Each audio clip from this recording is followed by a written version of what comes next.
Перш ніж почати розповідь, хочу подякувати всім, хто підтримує мене на Патреоні, на BuyMeACoffee чи тут, на Ютубі, за допомогою спонсорства. Останнім часом справи каналу йдуть не дуже, і ви справді мене виручаєте. Дякую. Якщо ще хтось захоче мене підтримати, всі посилання в описі відео, і більше я вас не затримуватиму. Приємного перегляду.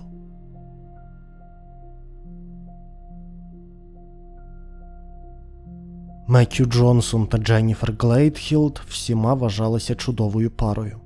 Майже 20 років життя Меттью присвятив службі в армії.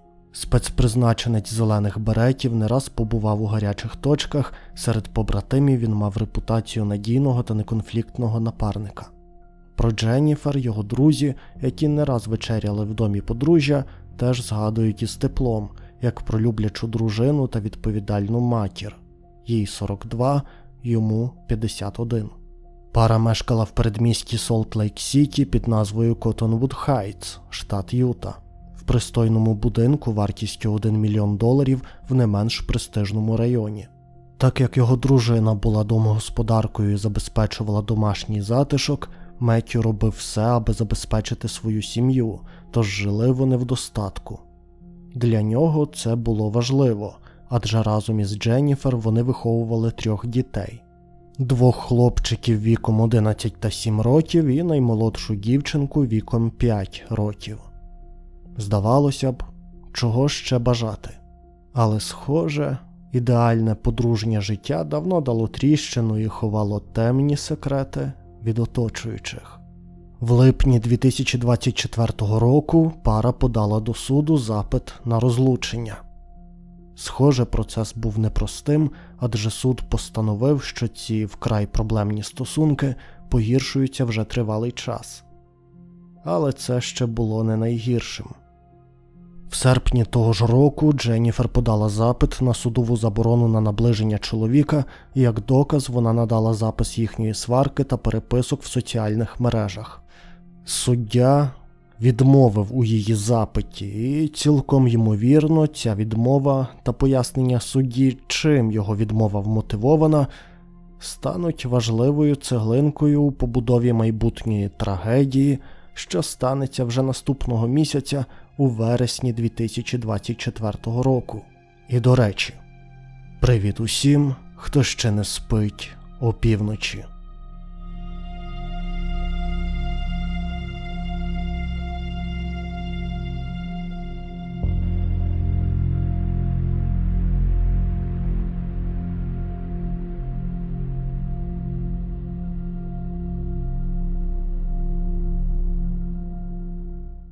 Окружний комісар Рассел Майнес, який перевіряв докази, представлені Дженніфер на суді, наголосив, що на відео, яке вона надала, жінка поводилася безстрашно, на рівних сперечалася із чоловіком, не боячись зайвої агресії з його боку та ескалюючи конфлікт.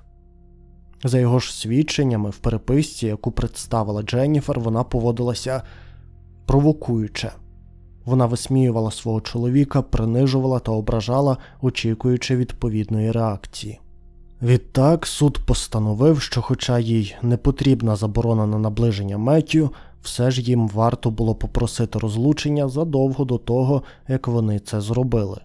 Їхній шлюб було названо дисфункціональним, і ситуація ставала лише гіршою із часом. Цей шлюб пробуджує найгірші риси в цьому подружжі, і їм варто було подати на розлучення, допоки ситуація не дійшла до її сьогоднішнього стану, резюмує суддя. До цього моменту Меттью вже почав рідше з'являтися вдома і все частіше ночувати в будівлі Національної гвардії. Щоправда, причина була дивною і трохи неочікуваною, але про це згодом. Схоже, Мет вже змирився із ситуацією і майже був готовий рухатися далі.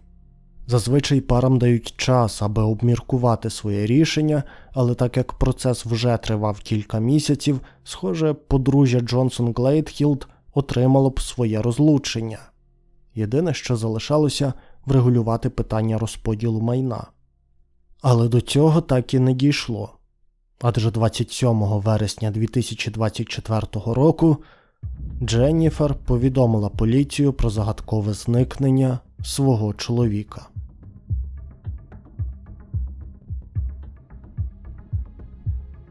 Згідно слів Дженніфер, її все ще законний чоловік збирався поїхати кудись всього на тиждень, про що їй і повідомив. Але коли через тиждень він не повернувся, вона, як законослухняна громадянка, повідомила про це поліцію. Але насправді підозри щодо зникнення Меттью існували задовго до її заяви. По-перше, його колеги захвилювалися через те, що він не з'являвся у військовій частині і вже розповіли про це детективам. По-друге, пам'ятаєте, останнім часом він не ночував вдома. Як виявилося, головною причиною цього було не розлучення. Меттью боявся за своє життя. І боявся він власної дружини, чия поведінка ставала все більш зловісно підозрілою. І її арешт не змусив себе чекати.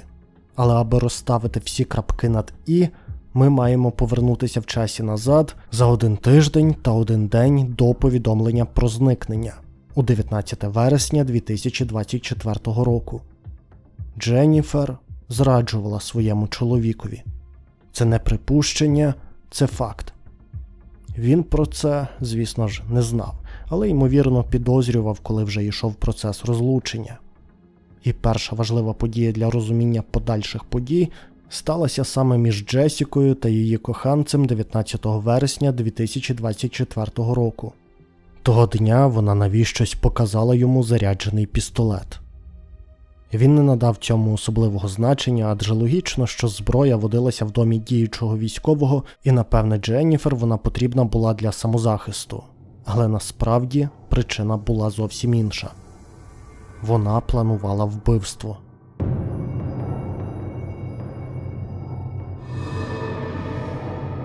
«20 вересня 2024 року Дженніфер затіяла сварку із Меттью. Чи планувала вона розіграти сцену із самозахистом, невідомо. Якщо і так, ця затія не вдалася. Жінка навіть зізналася, що зраджувала йому увесь цей час, але чоловік не відреагував якось особливо агресивно. Тому Дженніфер дочекалася, поки Меттью засне, взяла захований пістолет і позбавила його життя, поки він був абсолютно беззахисним у своєму ліжку, випустивши 9-мм кулю у скроню. Вона розбила його телефон, відвезла автомобіль чоловіка до сусіднього району за кілька кварталів та покинула там порожнім. Тоді вона помістила його тіло у вантажний контейнер, що зберігався на горищі, і завантажила його у свій мінівен. Тримаючи курс на північ, вона закопала тіло посеред лісу у неглибокій могилі, чия локація досі залишається невідомою. Повернувшись додому, Дженніфер почала генеральне прибирання. Використовуючи засіб для чищення коврів, вона вимила стіни, видрейла кожен куток у спальні, яка тепер була місцем злочину, і замовила новий матрас. Адже старий був наскрізь просякнутий кров'ю її чоловіка. А тоді вона вчинила найбільшу помилку, що й призвела до її арешту. Через 2 дні після вбивства, 22 вересня 2024 року, вона зустрілася зі своїм коханцем і без тіні каяття розповіла йому про скоєне.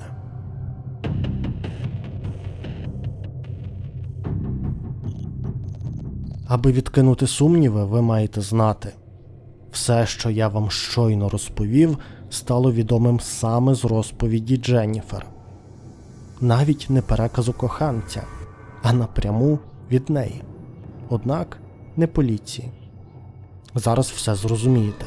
Під час цієї зустрічі 22 вересня коханець побачив на руках Дженніфер синці і запитав, звідки вони. Якщо між нею та Меттью сталася бійка, це все б пояснило. Але жінка відповіла, що отримала ці синці здебільшого в лісі, коли закопувала тіло. Решту, напевне, коли прибирала будинок, ховаючи сліди злочину. Її слова, не мої. І вона промовила їх абсолютно спокійно, наче розповідала про буденну рутину. Її коханець був настільки шокований і наляканий, що не зміг нічого їй відповісти. Але згодом вирішив записати їхню розмову. Саме цей запис став джерелом вищеописаної інформації, і він навіть пролив світло на те, чим же вона так налякала цього нового чоловіка у своєму житті. Намагаючись достукатися до совісті, коханець запитав, чи дійсно вона не картає себе, адже вона вбила людину, вбила батька своїх дітей. На що Дженніфер відповіла: «Вау, не чекала такого від тебе. Я б навіть муху не змогла образити, розумієш? Розумієш, він просто не був людиною. Це вже був немет». Дженніфер дегуманізувала свого чоловіка, наче він для неї був чимось на кшталт комахи. І попросила коханця згадати, якою чудовою людиною вона насправді є, і ставитися до неї так, наче того зізнання ніколи не було. Вона просила в нього розуміння. На питання, чи не боїться вона наслідків, Дженніфер відповіла, що не заслужила на них. Якби вона могла очистити світ від всілякого сміття, їй би вдалося перетворити Америку знову в хороше місце. Що б це не значило для неї. Що вкрай важливо, ця розмова була записана ще до того, як Меттью було оголошено безвісти зниклим. Тобто її не можна було трактувати якось двояко. Дженніфер вже знала, що її чоловік мертвий. Через 4 дні після заяви про зникнення її коханець, чиє ім'я зі зрозумілих причин не розголошується, зібрався із силами, пішов до поліцейського відділку, надав їм скріншоти переписок і запис телефонної розмови. Того ж дня і було затримано Дженніфер Глейдхілл за підозрою у вбивстві свого чоловіка.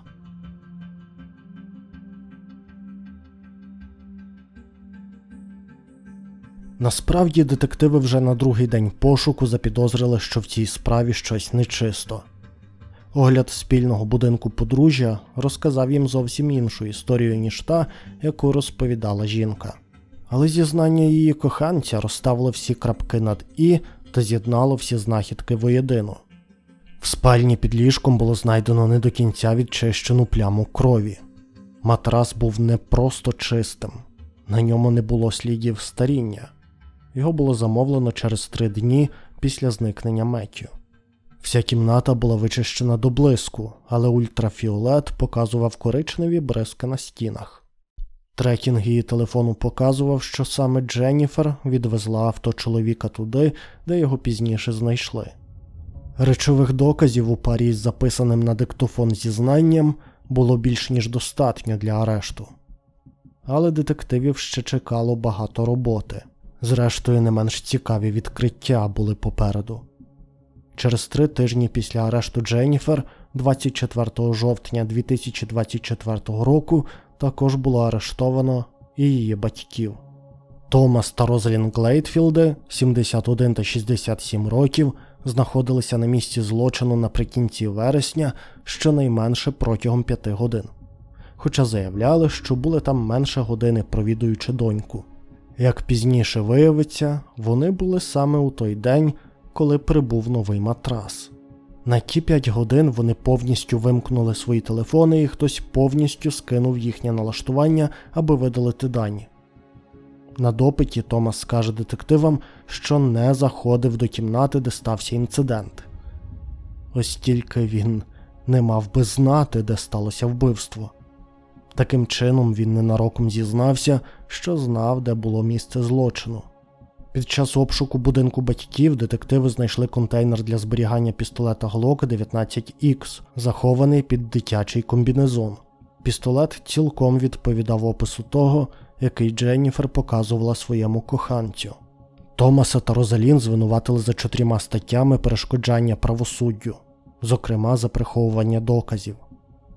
Вважається, що вони не лише ховали у себе знаряддя вбивства, але й допомогли доньці очистити будинок від слідів злочину. Ціла родина намагалася приховати докази, але павутиння брехні згоряло під уважним поглядом розслідувачів.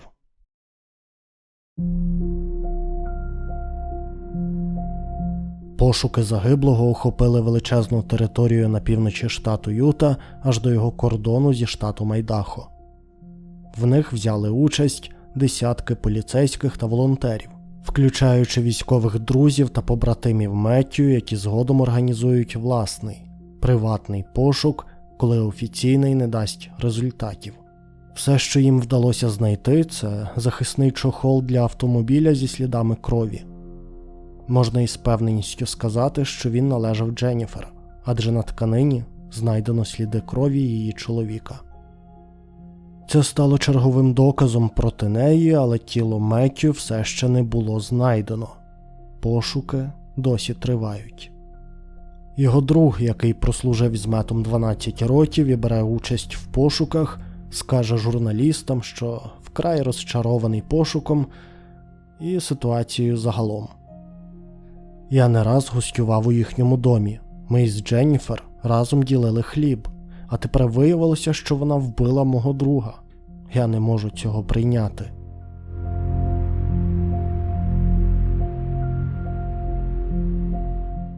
Дженніфер Глейдхілд звинувачується у вбивстві першого ступеня, тобто спланованому, та ще за 4 статтями приховування доказів та наруги над тілом загиблого.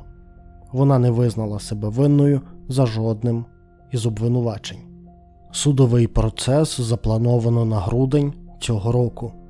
Враховуючи, що вона погрожувала себе вбити ще до того, як потрапить у в'язницю, та загальне ставлення до справи, її визнано небезпечною для суспільства і для самої себе.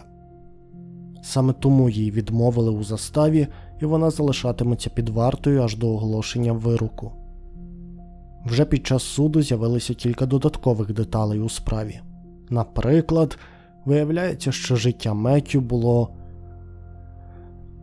ви знаєте, застраховане на $500,000. Ці гроші мала б отримати Дженніфер. І, що найіронічніше, досі має їх отримати. Це ще одне судове засідання, яке її чекає, адже умови страхування не передбачали скасування виплати у такому випадку. Вочевидь, для Дженніфер було важливо скоїти вбивство, допоки розлучення не було оформлене остаточно, аби отримати ці гроші. Але наскільки справедливо буде виплачувати їх ті, хто позбавив Меттью життя? Так як тіло досі не знайдено, а бенефіціаром виплати вказано конкретно Дженніфер Глейдхілд, страхова компанія просить суд визначити, хто має отримати ці $500,000. Дженніфер Глейдхілд позбавила життя свого чоловіка, адже хотіла бути вільною від стосунків, не ділити майно, отримати страхову виплату і продовжити спокійне життя зі своїм коханцем, який, зрештою, став вироком для цієї жінки.